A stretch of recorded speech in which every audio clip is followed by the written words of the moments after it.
Okay, hey, this is Jade, and I'm here with Support the Scene, and we're chatting with two lovely guests. Why don't you introduce yourselves to the people who, because this may or may not be out before the interview, it might be after the interview's been aired. Introduce yourself and tell us a little bit about your history and the theater background. Okay, my name is Jacqueline Korb. I'm originally from Victoria. I've been in Vancouver for about 19 years now. And since about 1998, I have been writing and producing and performing my own work.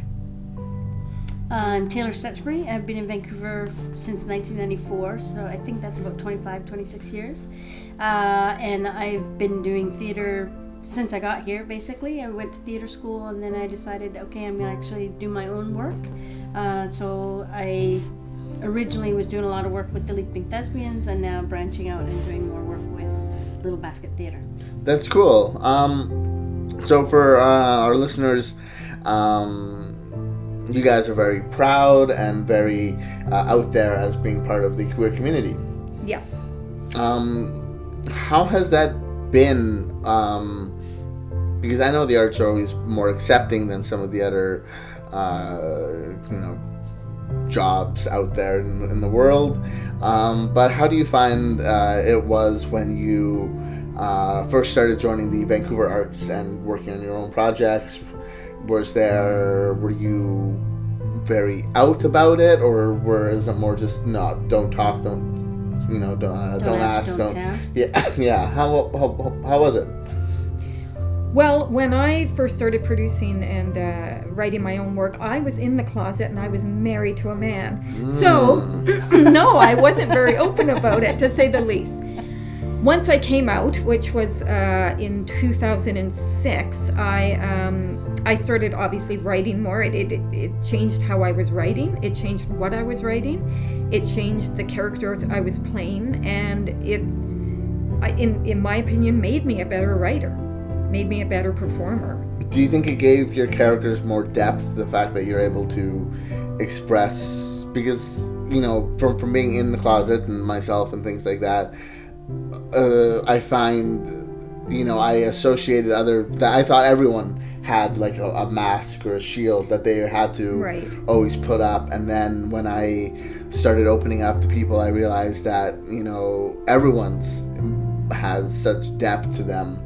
And it allowed me to expand my music in ways of when I write songs and things like that, lyrically, to add more depth. Do you think it was similar with writing characters and stories, that you were able to expand more on a broader range of topics, or does it change your genre of writing? Like, when you say it evolved, what do you mean? It definitely changed the genre. It also made me less afraid to write about anything. I mean, when I wrote about some queer things when I was, quote, straight, and I was always fearful of what people would think.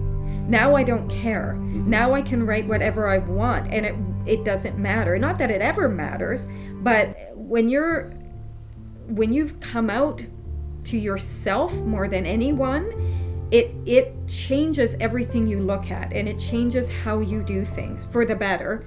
And it certainly did for me. Anytime I write anything now, I don't have to think, people are gonna think of me as this way, or they're gonna see my mask off. It's been off. It's off for years. So if anything, they're going to think, well, it's good writing or not. So, and that's never going to change. And, people will have their opinions. I mean, different situation for me. I've always been very out. I was very fortunate that I had a very open family and everything. So my whole professional career of doing arts, I've expressed that completely. And part of the reason why I want to express it so fully is because I didn't see it anywhere else.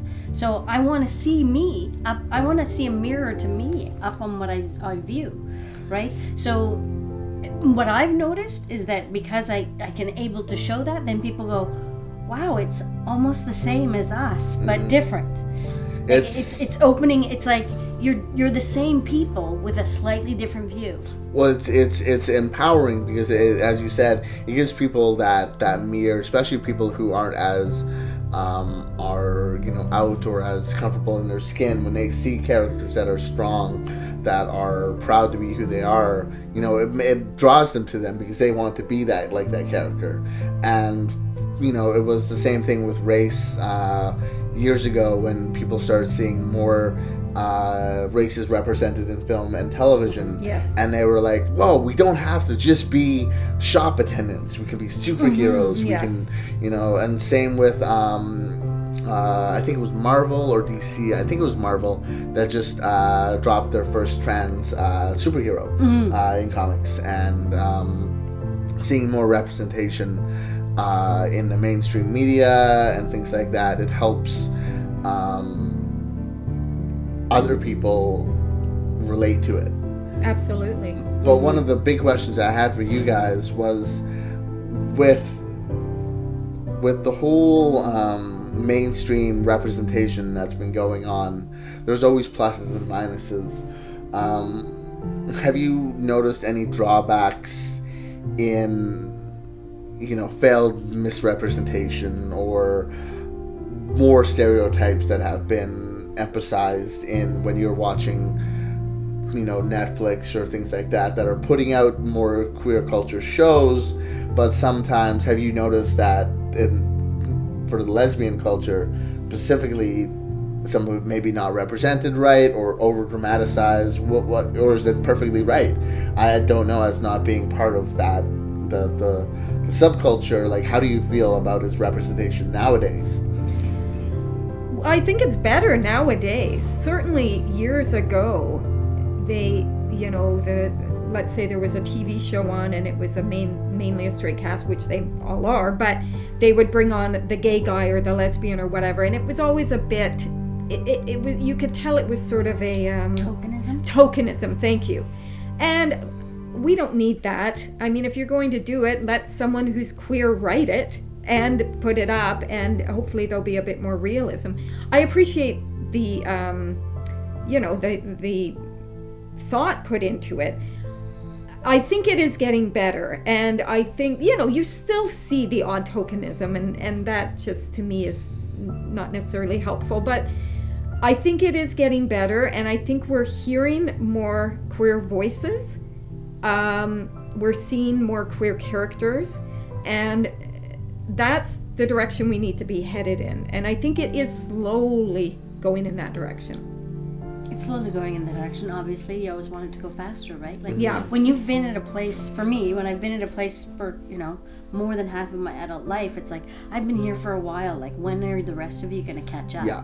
Because you need to catch up. It's not advancing society or culture if we keep going, oh, okay, well, there's a gay show, but we're only going to have straight actors play it, right? Mm-hmm. You need to open up all those doors if you're going to truly open up all those doors. And I think that goes speaking true with the writers, as you say, you know, having queer writers write these things that especially bring queer writers on for these mainstream shows. You know how different shows have different writers for different episodes, you know, not as token writers, oh, it's going to be a queer episode. Yes. You know, have a mainstream cast. Like, I don't know if you guys are familiar with a cartoon show called Steven Universe.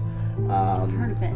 Yeah, it's done by a queer writer who has really taken a great embodiment of what a mix of all these straight queer cultures and melded it into something that's enjoyable for kids and adults, and it's well represented. But one of the things that I wanted to ask is, as writers and people that are you know, that write and do behind the scenes, just as anything, do you think having more, like, obviously more is good, but with the queer writers, you know, like having a wider variety, because, you know, not every, no two lesbians are alike, no two relationships are alike. Having different writers write different scenarios broaden the sense even more, or do you think it'll confuse and entangle the general audience? Personally, I think it'll broaden everything. I think that the more voices you can invite into the conversation, the better the conversation becomes. I think there's always a period of time where where there's a flux, and maybe there's an uncomfortability by everybody involved. But once you go, okay, this is what it is. We're hearing more voices here, and we need to hear more voices. So let's just keep going. And there's lots of different stories, and there's lots of different types of writers. I mean, you know, the show we work on right now, it's a live sitcom. It's a silly show, but it's funny, and we have lots of folks who come to see it who are gay and straight, and I mean, I'm just looking to make people laugh. That's what I do. And our show, is it any different from anything else? Yes, I suppose, because it has an all lesbian cast with all lesbian characters. But these people are just like everyone else. We have problems just like everyone else. We get along like we do, and we don't get along. And there's humor in all of it. And so, but someone else another writer might look at the same idea and say, well, if I was writing this, I would make it like this. Great, go do it. Like, go do it. And it might, you know, other people might like their show better than mine. Every story deserves to be told by different folks in different ways. And, you know, every story has an audience. Because people can relate to, as you said, different stories and different things, you know, different situations and things like that. You know, as you said, you're trying to make people laugh. Yes. And come at it from a very comedic standpoint. You guys can come in, by the way. From coming at it from a very comedic standpoint, do you find, because I know that, here's one. If you were going to get given a show, as you said, you guys are starting to pitch your show to different things. If you were given a Netflix hour special, would you want to keep it strictly comedy, or would you like to add some drama to it? Would you keep it more lighthearted? Would you add some depth? If you got given an hour Netflix, gosh, I don't know. I couldn't even answer that. Already the ideas would be flowing through my head. I wouldn't necessarily, I mean, if they said we want to see, you know, our show Slacks, but if they said we don't want to see Slacks, but here's an hour, I couldn't even answer that. The ideas would be flowing. Because I don't just write comedy, I write drama as well. As any person does. Yes. I mean, now you've got me all excited as though they've actually called me. Well, because, you know, one of the things is that when you're writing something that has no boundaries and you're not trying to fit yourself into a genre, it's very freeing. For sure.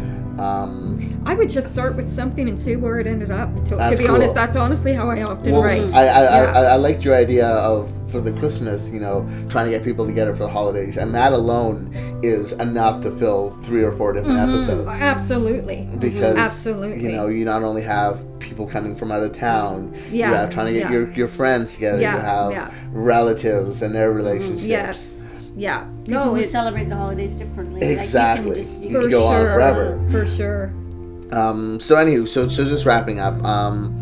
Why don't you guys tell our audience about Slacks? I know we will have a full interview about it, but just tell us where, when the shows are going to happen, the start date, end date, so our audience can go see you guys in action. All right. Well, Slacks, the live lesbian sitcom, as we like to pitch it, is coming up with the Christmas show December 18th to 21st at the Havana Theater on Commercial Drive.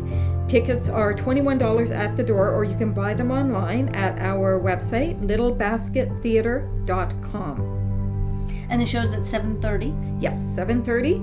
And there's you'll see 2 holiday-themed episodes.